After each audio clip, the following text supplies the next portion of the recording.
you guys, welcome to the channel. In this one we're going to talk about new riders and looking for your very first bike. Super exciting time. You've already decided to become a motorcyclist, which is the best decision you'll ever make, so you're already winning. The next part is the fun bit. You get to decide, well, what sort of bike do I want? What sort of rider do I want to be? And there's just so many different ways to approach it. So many different little niches, you know. You've got sport bikes, you've got your cruisers, and of course you've got your cafe races, right? And this is one that a lot of younger crew and older crew, people love the look of them, love the idea of finding an old bike, you know, something from the 70s or 80s, and fixing it up and making it beautiful, making it super cool, you know. So let's talk about the reality.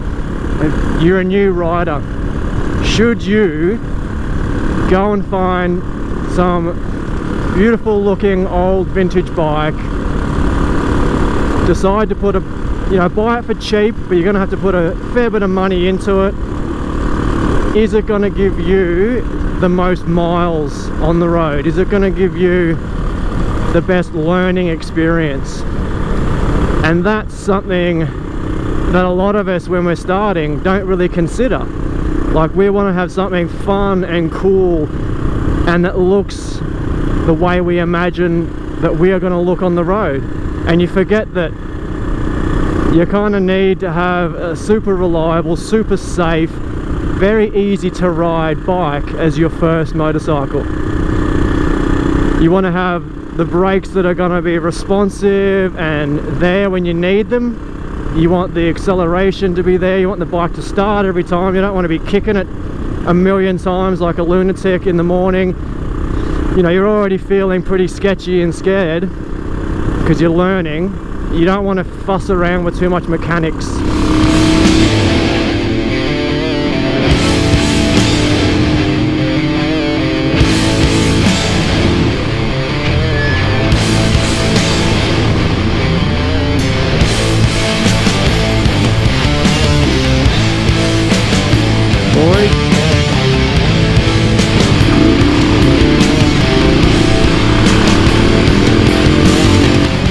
So yeah, like I said, you've made the right choice getting on the bike. You're gonna love every second of it. But in my opinion, you've got all the time in the world to get that custom bike and that cafe racer or the chopper or whatever you're into, the bobber, or you might just be into modding out a street bike one day. But just be patient, you'll get there. For your first bike, you just want to be able to feel a modern, well-designed machine with all the safety features, how that's gonna operate underneath you, and that'll give you all the confidence in the world going forward that you might not get on a vintage bike that you're constantly having to worry, is it gonna get me home? Is it gonna start? I'm on my way to work. Is there a fuel leak? Million problems, big headache.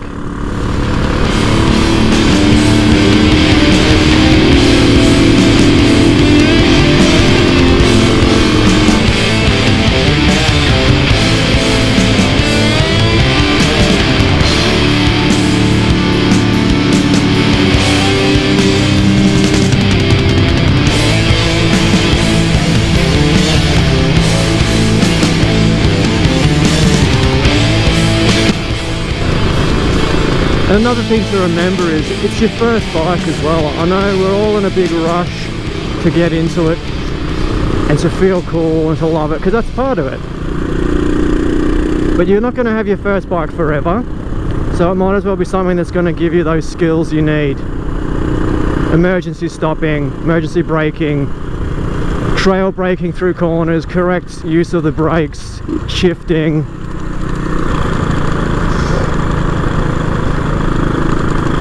So let's have a bit of a walk around the bike.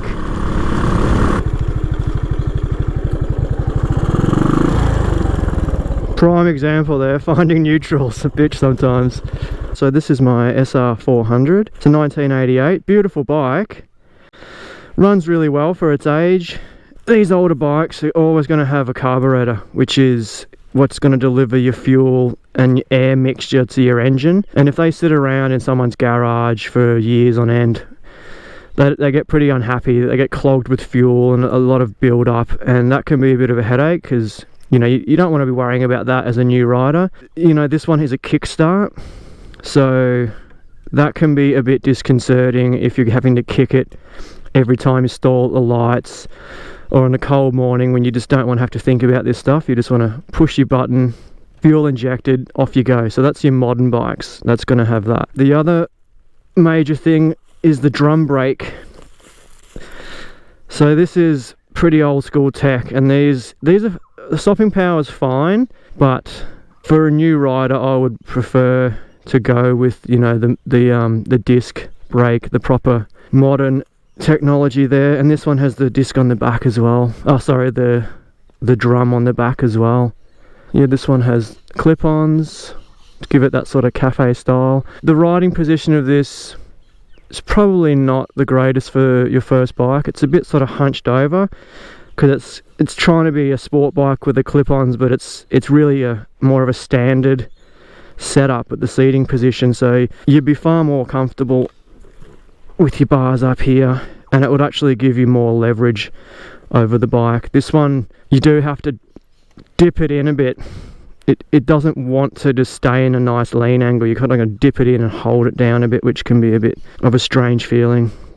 Like, this is 1988, but they still make SR400s every year since 1978, and obviously the new ones have the fuel injection, the disc brakes, and all ABS and everything else you want. So it is a perfect first bike, just not this old. So one other thing I'll mention is, since I've had the bike, I've had a few little electrical issues.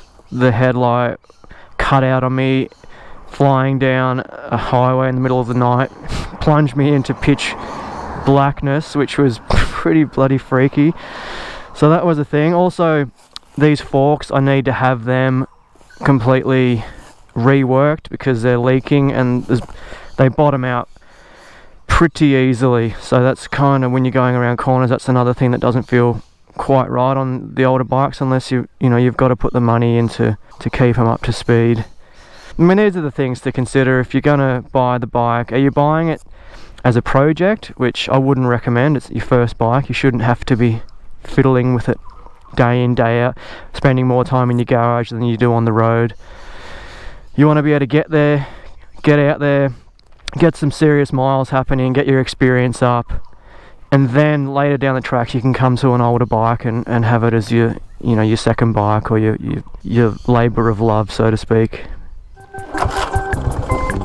Come on baby, once more choke, give it a kick. Repeat the process till it starts.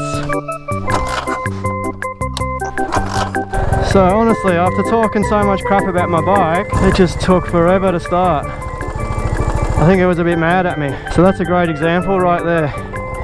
I had to stop filming, I was bloody sweating so much getting it started. Carbureted old bikes, you know, sometimes they're just not into it.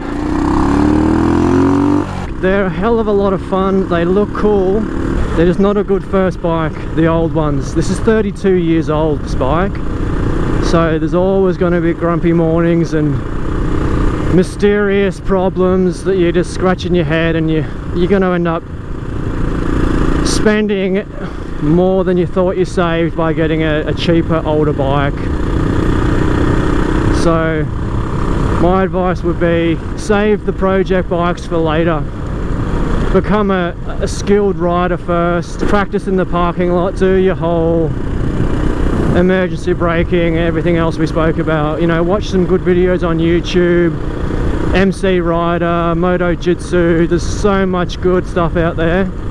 Ryan Fortnine did a really good video about 3 years ago on this very thing, the cafe racer culture, and how it is attracting new riders, but it's kind of not the best way to get into it.